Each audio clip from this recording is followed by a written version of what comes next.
Olá, gente bonita! Olá, meus pezinhos de couve, meus pezinhos de alface, tudo bem? Quero falar com você sobre a visão das plantas de Djaimília Pereira de Almeida. A primeira coisa que eu quero falar para você sobre este livro é sobre o seu foco narrativo, ou seja, sobre a perspectiva por meio da qual essa história é contada. Veja, quem conta essa história, o narrador, é isso que a gente chama, né? O cara que conta a história é o narrador.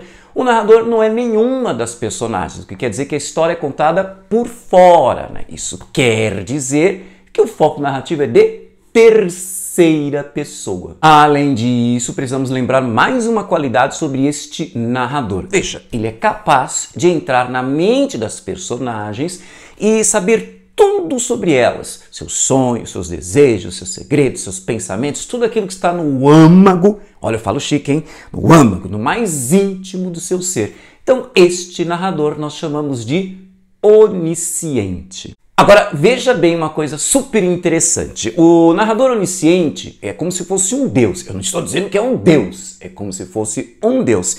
E aí a gente começa a pensar que, como ele parece um deus, ele seria totalitário. Ele tem domínio de tudo, então ele tem um totalitarismo. Tá, ele tem domínio de tudo, mas eu não diria, pelo menos aqui, que há um totalitarismo. Porque este narrador, ele abre momentos, abre trechos para que uma outra voz se manifeste aqui. Lembra aqueles momentos em que a narrativa era interrompida e apareciam umas frases curtas, até pedaços de frases que você não entendia nada.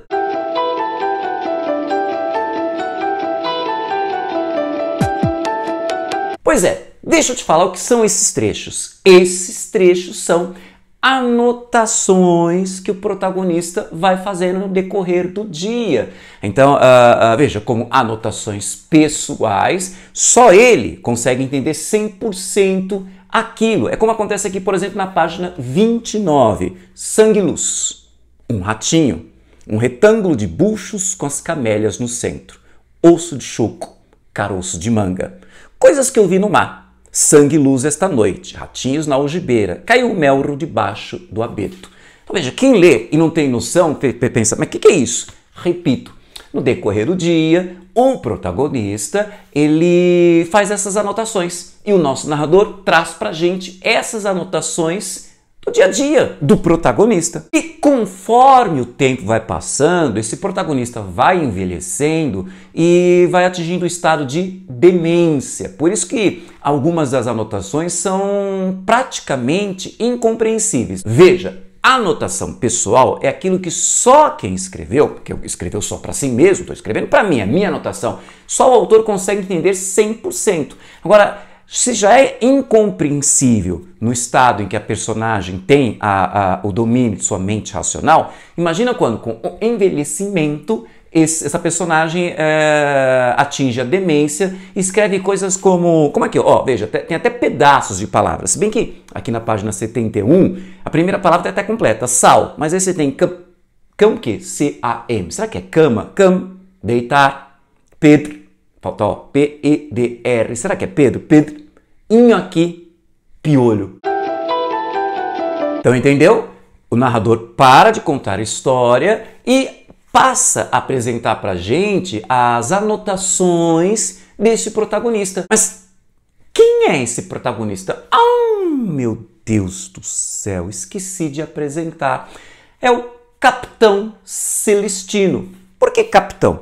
Porque ele era capitão de um navio, mais especificamente um navio negreiro. Você sabe o que é navio negreiro, né? É um navio que transportava africanos escravizados e tirava-os da África e os transportava para o Brasil. O tráfico negreiro que se manifesta aqui. Então, esse sujeito foi traficante de escravos. E veja bem o que eu disse, foi!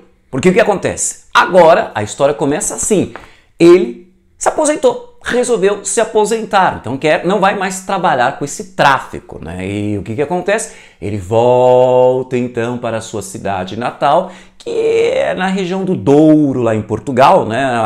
Uma cidade litorânea, uma cidade bem petititinha, e aí ele volta para casa que era da família dele. Veja, Agora não tem mais ninguém, o caseiro morreu, a mãe morreu, o pai tinha morrido na infância, né? Porque o pai também trabalhava no mar e sumiu no mar, né?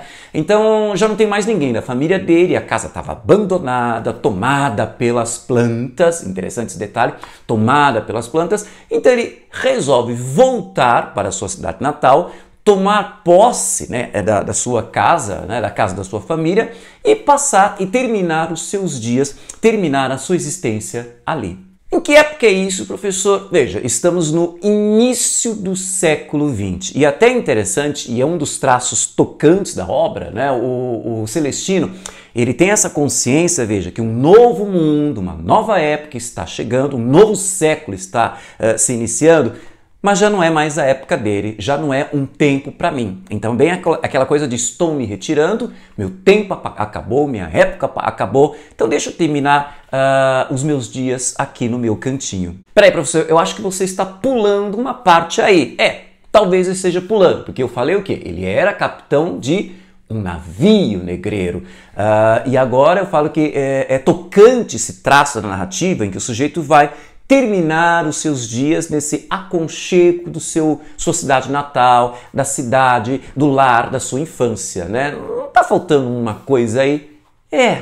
Reconheço. Se ele foi capitão de um navio negreiro, então ele presenciou a barbárie que foi a escravidão, a escravização dos africanos. Bem, mais do que presenciou, ele compactuou com essa barbárie. Aliás, pior, ele participou ativamente dessa barbárie. Inclusive, há um momento extremamente cruel nesse seu histórico. Foi um episódio em que ele estava levando um grupo de escravizados da África para o Brasil e aconteceu um motim, uma revolta. O que acontece? O Celestino consegue sufocar. E olha que interessante esse verbo, já vocês vão entender o porquê que ele é interessante. Ele conseguiu sufocar essa revolta e os que sobreviveram, ele coloca no porão do navio e manda os seus homens jogarem cal lá e fecha a porta. Quer dizer, ele matou sufocado, né? Imagina o que é uma nuvem de cal e você respira naquilo, então ele matou sufocados esses escravizados, esses negros, né? E horas depois, né, tava todo mundo morto, o que ele fez? Os seus marinheiros ficam lá jogando o cadáver, um após outro, os cadáveres desses amotinados, agora assassinados, né? E ele admirando o mar ao nascer do sol. Agora, o mais interessante ainda é saber que o Capitão Celestino, que essa personagem, não foi inventada por Djamila. Ela pegou de um outro livro da literatura portuguesa, que é esse aqui, ó, Os Pescadores, de Raul Brandão, livro lá do começo do século XX. O que acontece nesse livro? O Raul Brandão nos conta, nos traz memórias de sua infância e vai falar de algumas pessoas com quem ele conviveu na sua infância. E uma delas é justamente o Capitão Celestino. A nossa sorte que bem no comecinho desse livro, antes mesmo de começar a própria narrativa, tem o trecho que inspirou a Djamila, né? Esse aqui, ó. Entre todos eles, todas essas figuras da infância do Raul Brandão, né? Principalmente, quem ele destaca? O Capitão Celestino, que tendo começar a vida como pirata e acabou como um santo, cultivando com esmero quer dizer com muito cuidado, com muita atenção, um quintal de que ainda hoje me não lembro sem inveja. Falava pouco, sorria sempre numa satisfação interior, completa, perfeita, com uma cara de Páscoas rosada, uma cara alegre, feliz, tranquila, né, realizada. Uma Páscoa rosada e inocente. Enquadrada pela barba de passa-piolho. Passa-piolho é aquela barba que é um fiozinho, como se fosse faz um pentezinho, né? Não é aquela barba que pendura, mas bem um filetezinho, um fiozinho assim, parece régua, né? Imitando aquele pente de tirar piolho, né? Então ele tem essa barba de passa-piolho toda branca. A sua vida anterior fora misteriosa e feroz. De uma vez, com sacos de cal despejados no porão, sufocaram a revolta de pretos que ia buscar a costa da África para vender no Brasil. Outras coisas piores se diziam do Capitão Celestino. Mas o que eu sei com exatidão a seu respeito é que para alporques de cravos, alporques deve ser plantar, né, gerar um novo broto, uma nova planta, pegando o galho de uma plantinha, colocando embaixo da terra, sem tirar da planta original. Então, alporques de cravos, não havia outro no mundo. Todo dia um fio de água escorrendo por condutos invisíveis de que só ele sabia o segredo. Caía ping-ping nos alegretes. Alegretes é um vaso horizontal onde você coloca várias plantinhas, né? Os alegretes pintados, caiados de branco, né? Todo dia o velho corsário, daqui a pouco a gente fala sobre essa palavra corsário, com mãos delicadas de mulher, tratava embevecido, quer dizer, extasiado, as flores cultivadas como filhas. E acabou assim a vida mondando. Mondando é tirando ervas daninhas, né? Mondando e podando, sem uma dúvida, na consciência tranquila. Então, o que aconteceu? Djamila, quando leu esse trechinho deste livro aqui, né, ela ficou tão impressionada com esta personagem, veja, um homem extremamente violento e que terminou a vida como um santo. Um homem que matou e agora cuida tão zelosamente de um jardim. Que figura interessante! Ela resolve, então, contar a história deste capitão celestino, a história desses últimos dias do capitão celestino. E veja, é a história de alguém que está ligado à vida e morte, à arte e selvageria, a zelo e brutalidade. Nossa, que personagem complexa! Complexa porque tem um caráter ligado a duas facetas. Que engraçado, essas duas facetas fazem reflexo, elas se refletem em duas palavras que ele cita direto em suas anotações: luz e sangue. Aí você vai me dizer, então temos aqui aquela clássica história, já é clichê, já é chavão, aquela clássica história de alguém que aprontou a vida inteira, fez enormes crueldades, só a cafajestagem, e aí no final da vida, né, quando o momento em que a morte está chegando, é o momento que eu vou acertar as contas com Deus, então é o momento que eu vou me arrepender de tudo que eu fiz. Vou nada! Pois é, isso que o Celestino deve estar dizendo, vou nada! Você não tem o arrependimento dele. Você percebe aqui, ó, no final do próprio trecho que foi citado de Os Pescadores, aqui, ó, sem uma dúvida na consciência tranquila. E esse é um tema que é constantemente citado aqui no livro. Você vê o padre Alfredo que vai constantemente cercar, assediar o Celestino, querendo, sabe, a sua confissão, o arrependimento dos seus pecados. E o cara, veja, desconversa, fica falando das plantas, né? E aliás, eu acho até engraçado um episódio que, na primeira vez em que o padre vai à casa, né, do Celestino, já com o discurso pronto, né, para preparar o quê? O arrependimento celestino, ele é dominado pelo perfume do jardim, ele fica até bêbado com o perfume do jardim tão bem cuidado que ele até perde o rumo e nem lembra mais qual é o discurso que queria fazer. E não consegue a confissão, porque para confessar a pessoa tem que se arrepender. E repito, o Celestino não se arrepende de nada. Não tem uma linha, uma tremidinha de arrependimento em sua consciência. Sabe o que é pior? Há um momento em que você tem o quê?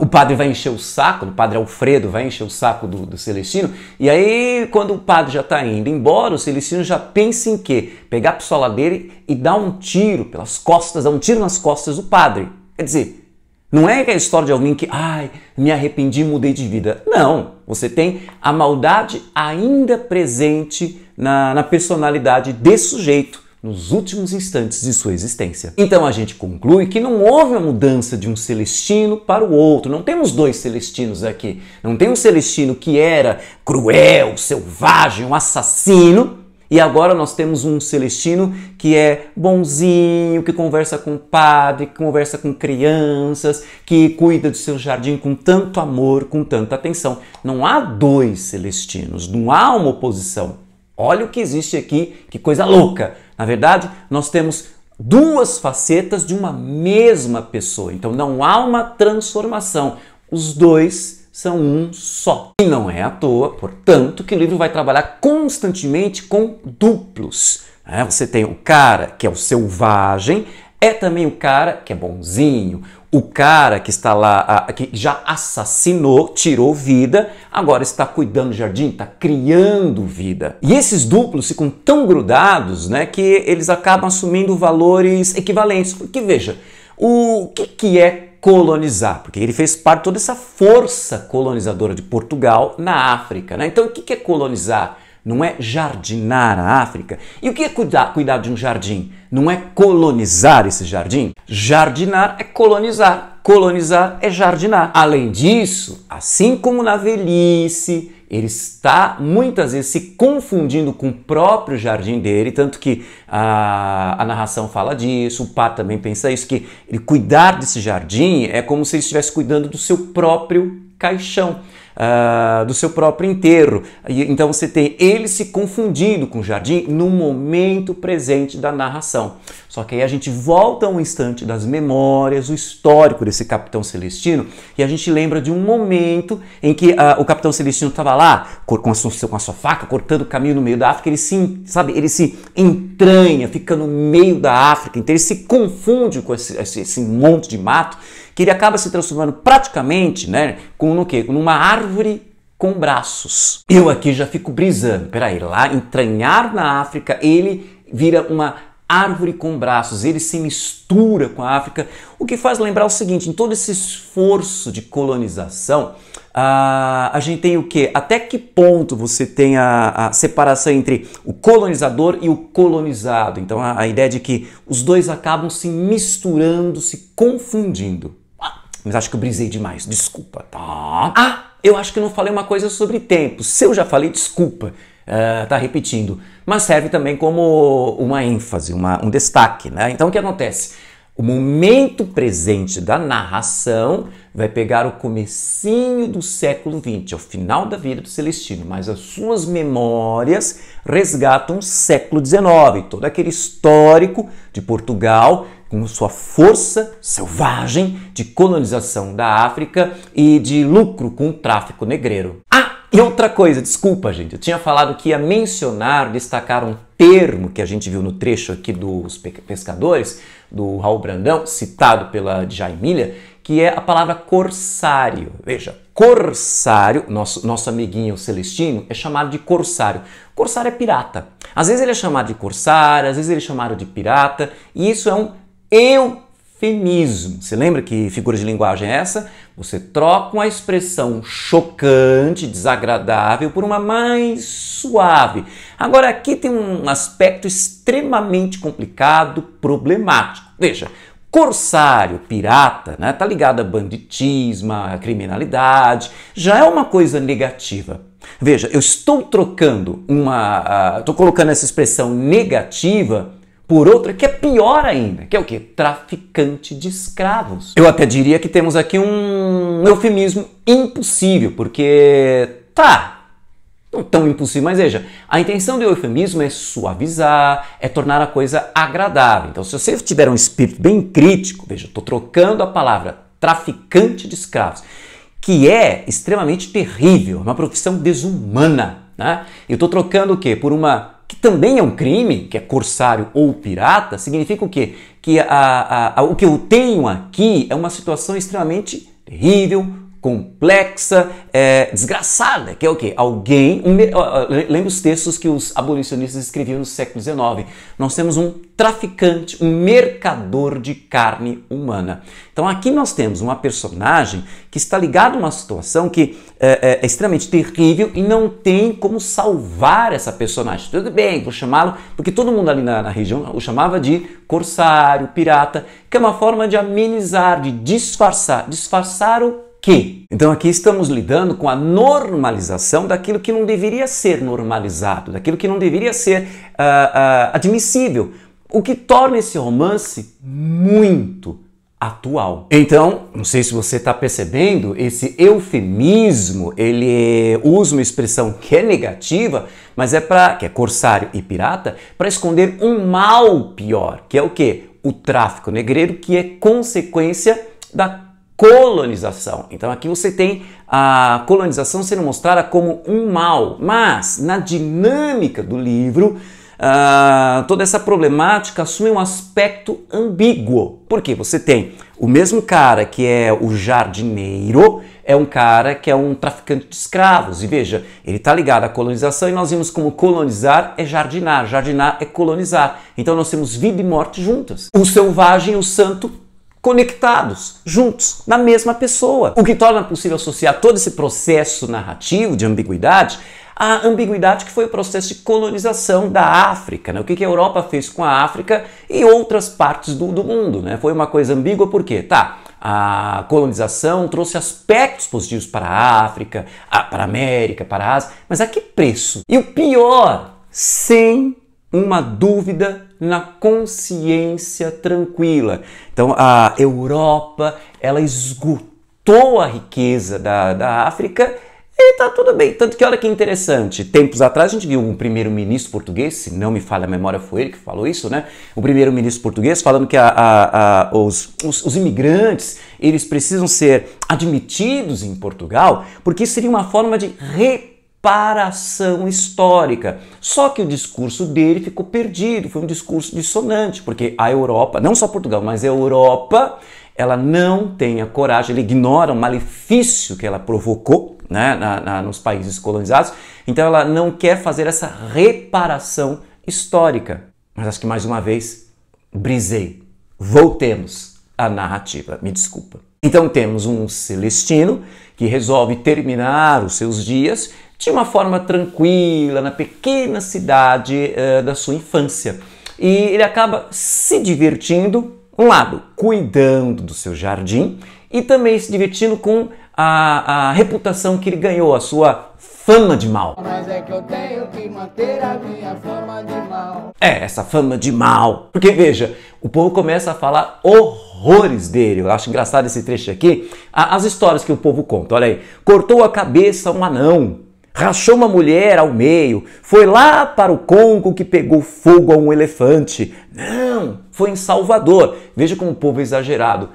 Elefante em Salvador. Aí o outro corrige. E parece que era um bisonte. Bisonte em Salvador. Tá vendo? Ó, o povo aumenta as histórias, dando mais fama ao Celestino. E aí continua dizendo, guarda caveiras as arcas da roupa, encanta serpentes à luz da lua, começa a dizer que ele tem pacto com o demônio, dança no meio da madrugada. Vixe, é cada história e ele só vai se divertindo com essa fama de mal. Quando conta essas histórias, as mulheres, Virgem Maria, elas se benzem, os homens dão gargalhada e pedem mais uma rodada de bebida, né? E as crianças ficam impressionadas e curiosas. Destaco aqui, entre essas crianças, né, curiosas, atiçadas de curiosidade, elas querem conhecer esse sujeito, querem ter contato com ele, Raul, Pedro e Luzia, que olha que lado nhó do Celestino, que lado fofo. Ele atrai a atenção dessas crianças, deixa em cima do muro da casa dele alguns doces, marmeladas, né? Que criança gosta disso.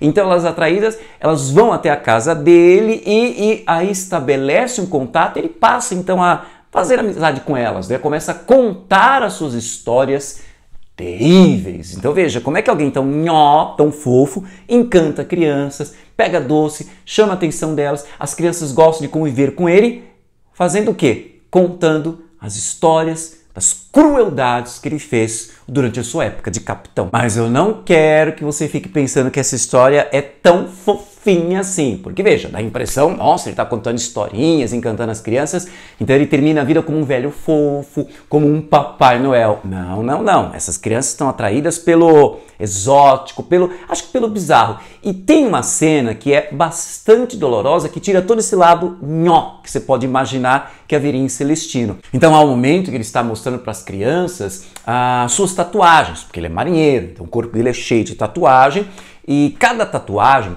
tem uma história. Aí o que acontece? As crianças atraídas, mas de novo é uma coisa ambígua, né? Tá, elas estão atraídas pelas tatuagens ou pelo corpo decrépito dele de velho. Então são as marcas da velhice que também atraem essas crianças. Aí você vai dizer, o Celestino não passou incólume, aprontou tanto, tanto e tanto e agora chegou o castigo.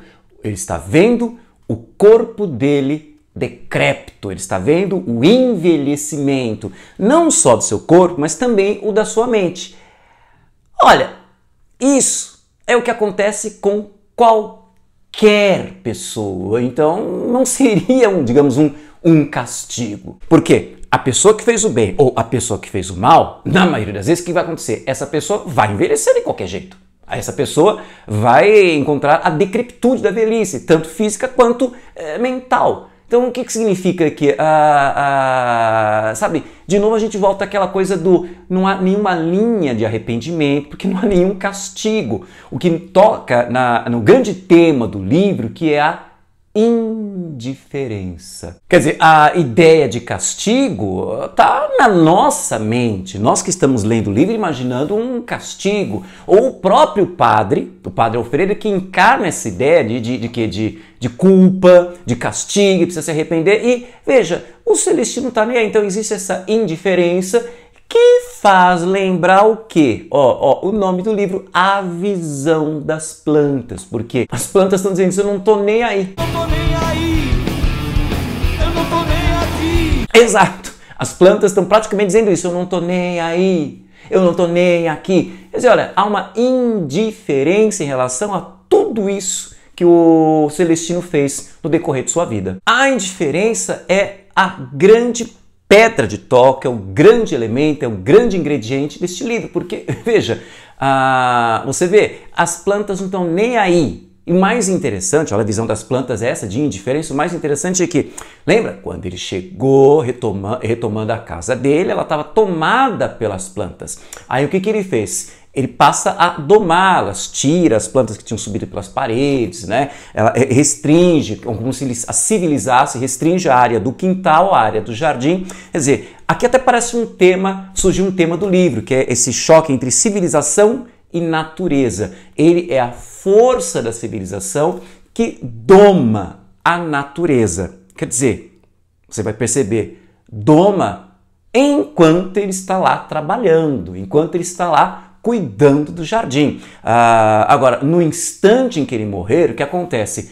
A natureza vai voltar a tomar conta da casa. E o mais interessante, essa natureza floresce lindamente graças a ele e nem a mínima gratidão. Agora, ela vai continuar florescendo, não de forma civilizada, né? Porque dentro de um jardim, mas ela vai continuar florescendo com ou sem ele. Quer dizer, a força da natureza é indiferente à presença do elemento humano, no caso aqui, o Celestino. O que faz com que a gente possa associar, desculpe se eu estou brisando, todo esse processo ao quê? A um processo de colonização, já que jardinar é colonizar, então esse processo da colonização e suas terríveis consequências, o que nós temos hoje? Uma completa indiferença. Semelhante também ao quê? Ao envelhecimento do Celestino. Uma completa indiferença. Por que completa indiferença? Porque ele vai envelhecer com tantas e tantas outras pessoas envelhecem. Não interessa se fizeram bem, se fizeram mal, não constitui um castigo. Então tudo que ele fez durante a vida foi relegado à indiferença. Não existe, digamos assim, uma justiça. Olha como você foi um cara ruim, agora você vai sofrer. Não sofreu nada.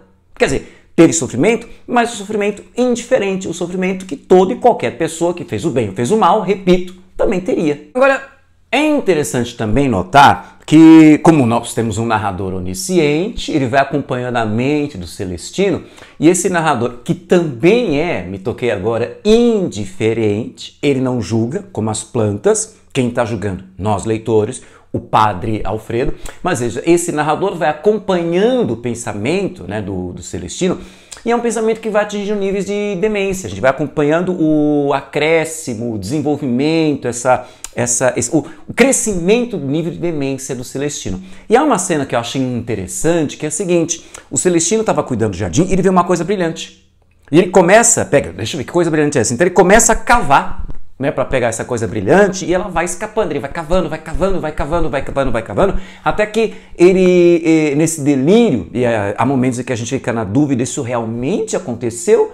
ou é delírio dele? Então ele cavou tanto que ele se viu ali, sabe, num fosso, num buraco, como se fosse sua própria cova, né? Seu próprio túmulo, né? E não conseguiu alcançar essa coisa brilhante. O que me faz pensar, por exemplo, o que seria isso? Seria uma metáfora do processo de colonização, em que você tem o quê?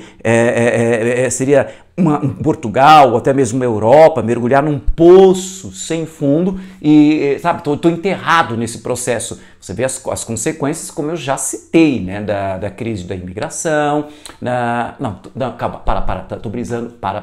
Então, diria aqui apenas o quê? Que é um delírio desse cara, que pode ser uma metáfora aberta. Então as pessoas podem ter inúmeras interpretações plausíveis para esse episódio, por causa desse seu aspecto delirante, até um tanto quanto surrealista. Mas nesse processo de demência que vai atingindo o Celestino, então tem cenas em que ele acorda num lugar e não sabe como chegou ali, são os lapsos da mente provocados pela demência.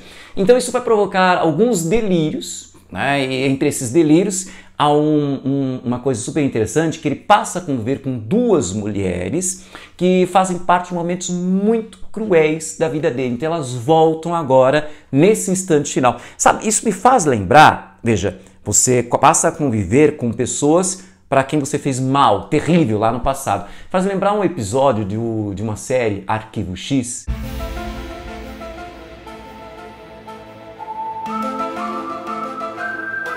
É que vocês são bebezinhos, vocês não lembram dessa série, né? Mas a série que era sobre investigação paranormal, então nós tínhamos dois investigadores do FBI, uma médica que é extremamente cética, que foi colocada do lado, né? vai virar parceira de um sujeito que é o Dana Scully, né? E o Fox Mulder, que é um cara que acredita no sobrenatural. Muito bem, então eu lembro de um episódio em que o cara, eu não consegui achar esse episódio, né? Então é um episódio que o cara ia ser eletrocutado, ia ser executado, tem pena de morte nos Estados Unidos, né? Só que no momento em que iria ser, o que acontece? O advogado conseguiu adiar a execução. E sabe por que isso foi terrível? Porque no momento que ele estava indo para a morte, nossa, até me arrepio. Olha, como sou besta, me arrepio com essas coisas, né? Sou besta. As pessoas que ele havia matado, né? Por isso que ele está sendo condenado à morte, as pessoas que ele havia matado aparecem ali. Nossa, me arrepio de novo. Aparecem ali para observar a sua execução. Só que ela foi adiada. Aí danou-se tudo, porque agora ele passa a ver essas pessoas, a conviver essas pessoas. E parece que no final do episódio ele vai ser executado e essas pessoas voltam a testemunhar a execução dele. Algo semelhante acontece aqui. Então, nesse instante de demência associada a delírio, o Celestino vê aparecerem duas mulheres que ele, de uma certa forma, foi responsável pela morte delas. A primeira é uma mocinha holandesa. Lembra que eu falei que ele estava lá no meio do mato, né? Se entranhou no mato, se perdeu ali e aí o que acontece? Ficou muito doente. Pegou, se não me engano, malária, porque minha memória não é muito boa. Ele foi finalmente resgatado por um nativo que trouxe água, acho que água de coco, né, para salvá-lo de um processo terrível de quase morre, acho que seria de desidratação. E olha como esse Celestino é cruel. Então ele foi salvo por esse sujeito, o cara o hidrata e o impulso que ele tem, a vontade que ele tem de matar esse nativo. Só não matou porque ele está muito fraco. E aí para na praia. E o que acontece? Ele é resgatado por um grupo de holandeses, outros colonizadores. Então, português encontra holandeses. Ele é cuidado principalmente por uma garotinha, uma menininha, que cuida dele, passa dá remédio, faz aquelas cantigas de Nar, canta para ele, penteia os cabelos dele, cuida dele, né, enquanto ele está muito mal. E aí, quando ele está praticamente recuperado, o que ele faz? Ele mata os adultos desse grupo e pega a menininha, vem dos olhos dela e a amarra numa árvore no meio da floresta e a abandona. Provavelmente ela morreu ali. Agora, no final da vida, ela aparece para conviver com ele. Vez por outra ela some, depois ela aparece. Delírios, típico do delírio, né? Agora, quem é a outra? É uma senhora negra Não se sabe muito bem quem ela é, né? Mas eu tenho a impressão, pode ser que eu esteja redondamente enganado, mas eu tenho a impressão que ela é uma daquelas que participaram, daqueles escravizados, né, que participaram daquele motim. Né? Então ela tem uma marca de uma cicatriz nas costas, ela tem uma cicatriz também na maçã do rosto. Né? Então essa senhora aparece com sua saia florida, ela aparece para cuidar dele. Então uma senhora que, sabe, faz o café dele, serve o café, faz companhia a ele, cuida dele, o leva até a cama. E sabe o que é interessante? Eu só fui perceber isso na terceira vez que eu li esse livro, porque eu sou muito lento, como todo taurino, eu sou muito lento. Não que eu acredito em horóscopo, tá? Porque como todo taurino, eu não acredito em horóscopo, tá? Mas o que foi isso que eu descobri somente na terceira leitura? A saia dessa senhora negra, ela é florida, ela é toda cheia de flores. Ué, como? O jardim? Será que ela é um reflexo? Né?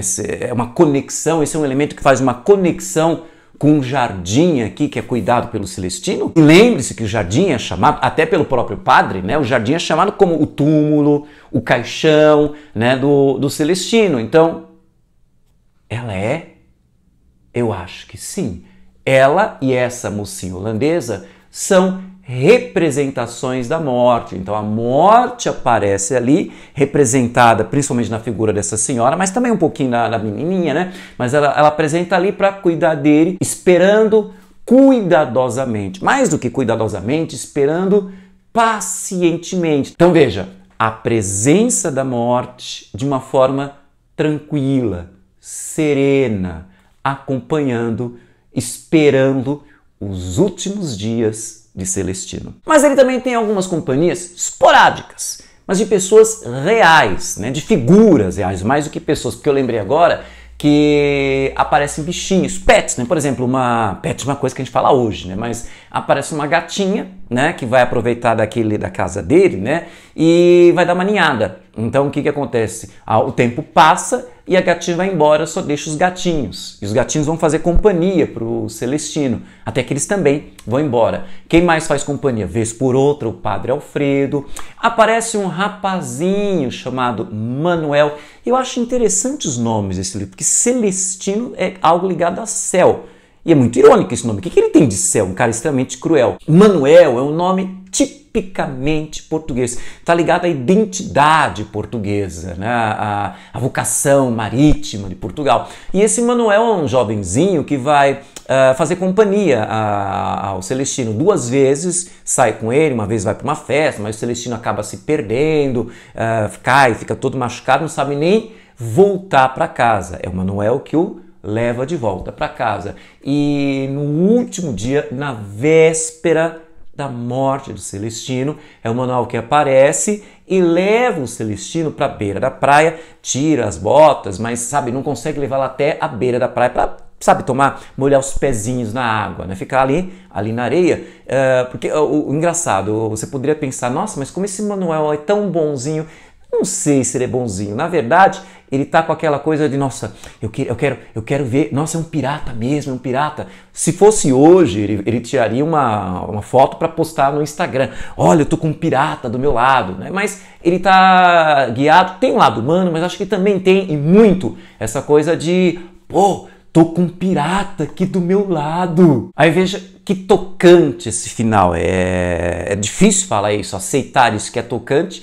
O final de vida de uma pessoa que foi extremamente cruel, né?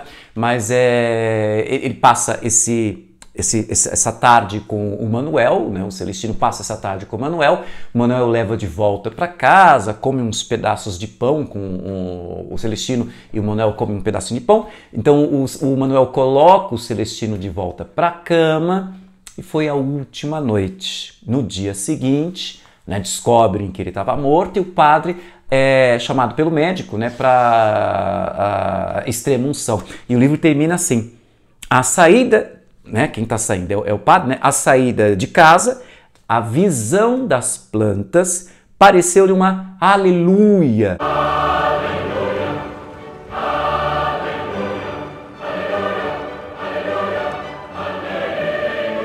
pela passagem da alma do capitão. Aleluia! Uma aleluia. As rosas, os cravos, os abetos, a ameixoeira. Você lembra que chama atenção o domínio, o conhecimento que Djamila tem de botânica, de plantas aqui, de jardinagem. Então, olha, ela cita com muito detalhismo os diferentes elementos que participam de um jardim. Olha aí, as rosas, os cravos, os abetos, a ameixoeira. Ainda não sabiam que o seu amigo tinha morrido.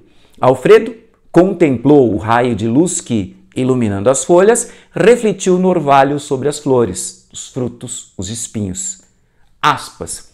Meu pequeno pirata, fecha aspas, gracejou entre dentes. As palavras escondiam cobiça. Nas suas mãos pias, todas as plantas morriam.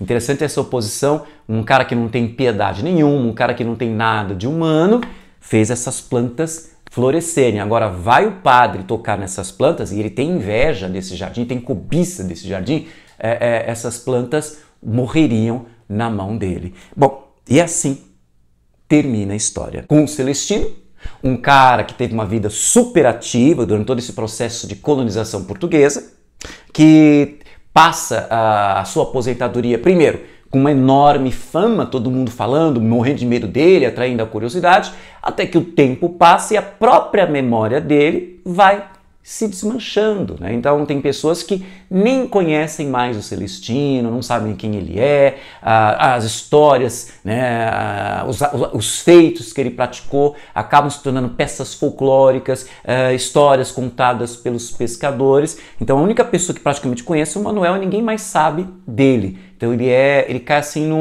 digamos assim, num certo esquecimento e sem uma dúvida na consciência tranquila. Enfim, esses são os elementos mínimos que eu queria que você tivesse em mente em relação à visão das plantas de Djamila Pereira de Almeida. Espero que minhas observações tenham sido úteis. Se você gostou, curte aí, deixe o seu comentário e compartilhe em suas redes sociais, que conhecimento é para isso mesmo, é para ser compartilhado. E não se esqueça de se inscrever em nosso canal e de ativar o sininho para ficar sempre sabendo em primeira mão de nossas novidades. Um beijo, sabor Jardim Florido e até o nosso próximo encontro.